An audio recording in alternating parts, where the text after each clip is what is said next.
Hello students, welcome to Study Course. Let's start our topic is matter around us pure part 1. So pure.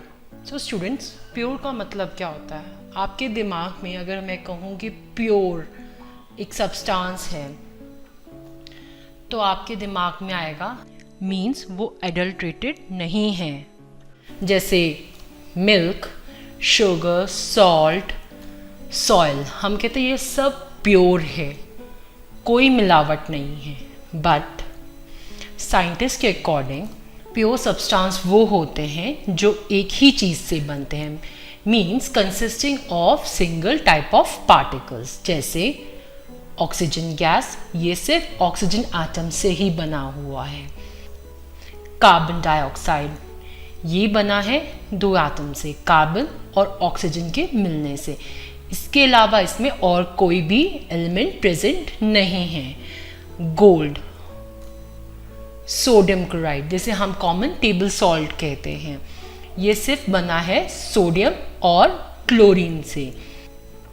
Glucose and diamond and graphite. So can you tell me, milk जो हमें commercially मिलता है, salt, sugar and soil, क्या ये pure है according to the science? नहीं, ये pure नहीं है।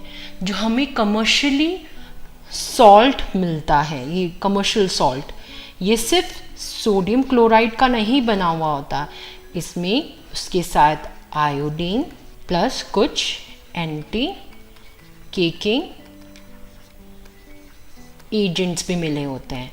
सो जो कमर्शियली अवेलेबल सॉल्ट है वो प्योर नहीं होता है अकॉर्डिंग टू साइंटिस्ट। इवन जो कमर्शियली मिल्क होता है वो भी एडल्ट्रेटेड होता है according to scientist, not in the terms of common man.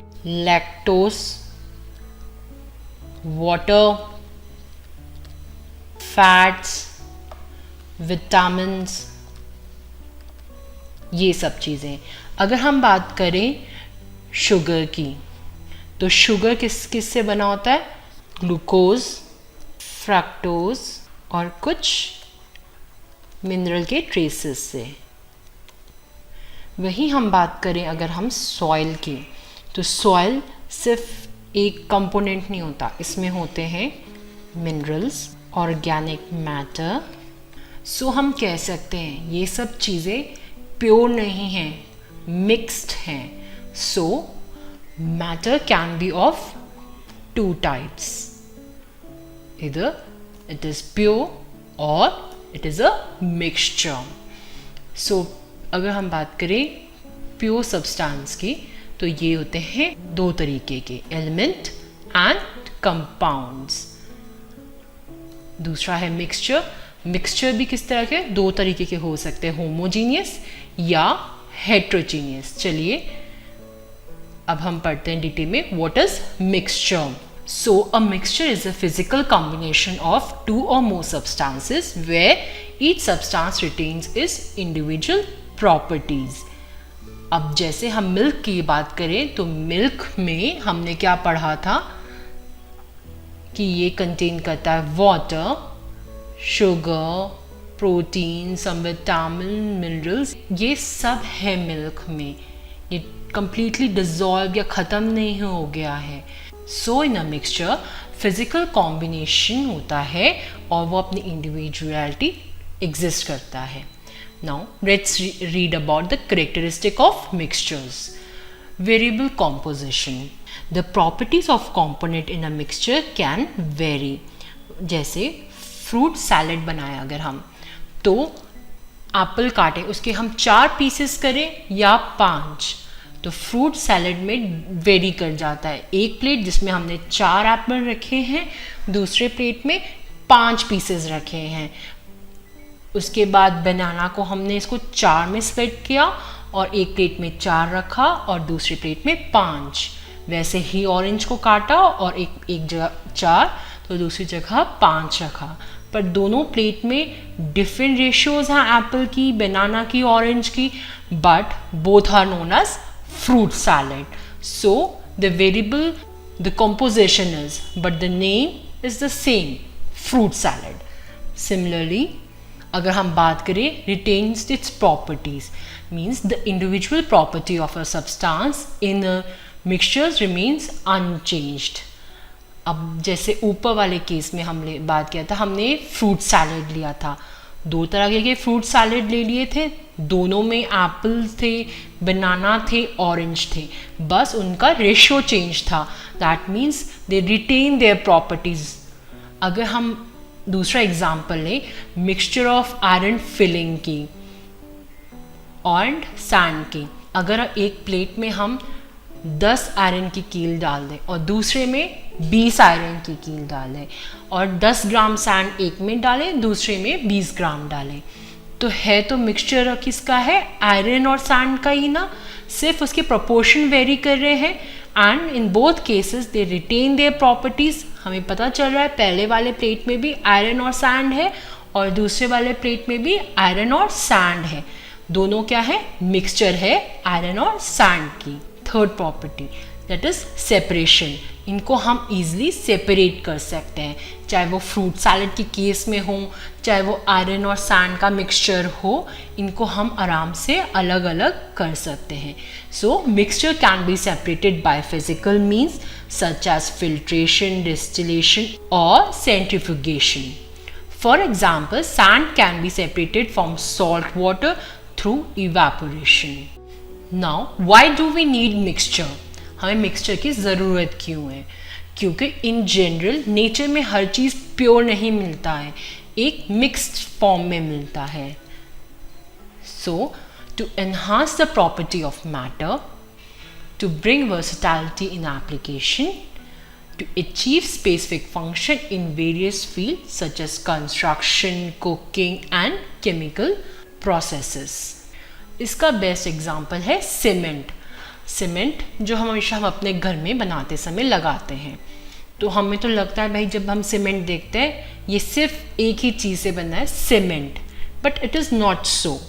Cement is a mixture of lime containing 60 to 65%, silica 17 to 25% होता है, एल्युमिनियम 3 से 8% प्रेजेंट होता है, मैग्नीशिया 1 से 3% प्रेजेंट होता है, सल्फर ट्राइऑक्साइड 1 से 3% प्रेजेंट होता है, एल्कलाइन 0 से 8% प्रेजेंट होता है, आयरन ऑक्साइड 0.5 से लेके 0.6% तक प्रेजेंट होता है, कैल्शियम सल्फेट 0.1 से लेके 0.5% तक प्रेजेंट होता है. सो सीमेंट एक प्योर सब्सटेंस नहीं है, it is mixture of different components in a different ratio. Types of mixture, mixture कितने प्रकार के होते हैं? चलिए, पहला होमोजीनियस मिक्सचर. होमो मीन्स एक तरह के, मिक्सचर जिसमें सिर्फ एक प्रकार की चीजें मिली गई हों. अगर हम कहें these mixture have uniform composition throughout, the components are evenly distributed and they often appear as a single phase. जैसे सॉल्यूशन की बात करते हैं, अगर हम नमक को पानी में घोल दें, हमें क्या दिखता है, एक यूनिफॉर्म कॉम्पोजिशन. इसमें हमें ऐसे तो नहीं नजर आता ना कि सॉल्ट एक तरफ है, वाटर एक साइड है, नहीं ना, हमें दिखता है कंप्लीट एक mixture with is a clear solution of water से हल्का सा क्लैरिटी कम होती है, बट हमें एक यूनिफॉर्म कॉम्पोजिशन मिलता है क्योंकि इसमें जो सॉल्ट है वो इवनली डिस्ट्रीब्यूट हो चुका है, पानी में डिजॉल्व हो चुका है कम्प्लीटली. इस कारण एक हमें होमोजीनियस मिक्सचर मिलता है. अगर हम और बात करें सॉल्यूशन की, जैसे दो सॉल्वेंट्स को हम एक साथ मिक्स कर दें, मींस अगर हम एसिटिक एसिड जो हमारा एप्पल विनेगर है उसको हम पानी में डिज़ोल्व कर दें, क्या हमें एप्पल विनेगर अलग से दिखाई देता है और पानी अलग से दिखाई देता है? नहीं ना, वो उसमें कम्प्लीटली डिज़ोल्व के एक सोल्यूशन बना देता है. बट अगर हम ऑयल और वाटर को मिक्स करें तो हमें ऑयल की एक अलग लेयर दिखाई देती है, वाटर की एक अलग. That means they both are immiscible in each other, so they didn't form a homogeneous mixture. So now you understand what is a homogeneous mixture. Another example is alloy. Brass. Brass किससे बनता है? इसमें होते हैं दो तरीके के metals, copper and zinc. दूसरा gas mixture, air which we breathe. अब ये एयर सिर्फ एक ही चीज से नहीं बना है, व्हाट वी से air, it is made up of different component of gases like nitrogen, oxygen, carbon dioxide and other gases. अब हम बात करते हैं लिक्विड मिक्सचर की, जैसे परफ्यूम। परफ्यूम बनता है अल्कोहल जिसमें डिफरेंट अरोमेटिक कंपाउंड्स डिसॉल्व होते हैं। So these are the example of homogeneous mixture. अब हम दूसरे तरह के टाइप ऑफ मिक्सचर की बात करते हैं, means heterogeneous mixture. According to definition, these mixture do not have uniform composition. The individual components can often be seen and separated. दो चीज़ें हैं वो आपस में एक साथ घुलती नहीं हैं, वो आराम से हमें दिख जाती हैं कि वो दो अलग अलग चीज़ें हैं, इसीलिए उसको आराम से हम सेपरेट कर सकते हैं। जैसे जब तुम गिलास में पानी ले लो और एक चम्मच रेत ले लो और उसको उसमें घोलने की कोशिश करो, तो थोड़ी देर बाद देखोगे वो उसमें गोल गोल घूम रहा है और कुछ देर बाद वो नीचे सेटल डाउन हो जा रहा है। That means it is a heterogeneous mixture where you can see both water and the sand. Let's do the examples. First is suspension, muddy water, sand in water and flour in water. Second, colloidals like milk, fog, gelatin. Emulsion, oil and water, mayonnaise, vinaigrette salad dressings. Aerosol, smoke, fog and spray deodorants. These are the examples of heterogeneous mixtures. Gels, jelly, gelatin, dessert, examples of heterogeneous mixtures. Now, to understand what is mixture, let's do an activity. एक beaker लीजिए जिसमें 50 ml of water हो and name as A beaker, और इसमें हम डाल देते हैं थोड़ा सा कॉपर सल्फेट। वैसे ही एक और बीकर लीजिए जिसमें 50 ml ऑफ वाटर हो, mark it as beaker B, और इसमें भी हम कॉपर सल्फेट डालते हैं। बस बीकर ए में हम 1 स्पून डालेंगे कॉपर सल्फेट का, और बीकर 2 में डालेंगे हम 2 स्पून ऑफ कॉपर सल्फेट। वहीं हम एक और बीकर लेंगे जिसमें हम लेंगे फिर से 50 ml ऑफ वाटर, इसे मार्क करेंगे एज बीकर सी, और एक और बीकर लेंगे उसमें हम डालेंगे 50 ml ऑफ वाटर और उसको मार्क कर देंगे एज डी। अब हम सी में कॉपर सल्फेट प्लस सॉल्ट डालते हैं। ये क्या बना, एक मिक्सचर। वैसे ही एक डिफरेंट अमाउंट में हम यहाँ पर डी बीकर में copper sulphate plus salt that is sodium chloride का मिक्सचर डालते हैं। चलिए अच्छा बताओ, अगर मैं ए बीकर और बी बीकर को मिक्स कर दूं तो हमें क्या मिलेगा? अगर बीकर ए को बीकर बी से मिक्स करें तो हमें क्या मिलेगा, किस टाइप का सॉल्यूशन मिलेगा? हमें जो मिक्सचर मिलेगा वो कैसा होगा? क्या वो होमोजीनियस होगा या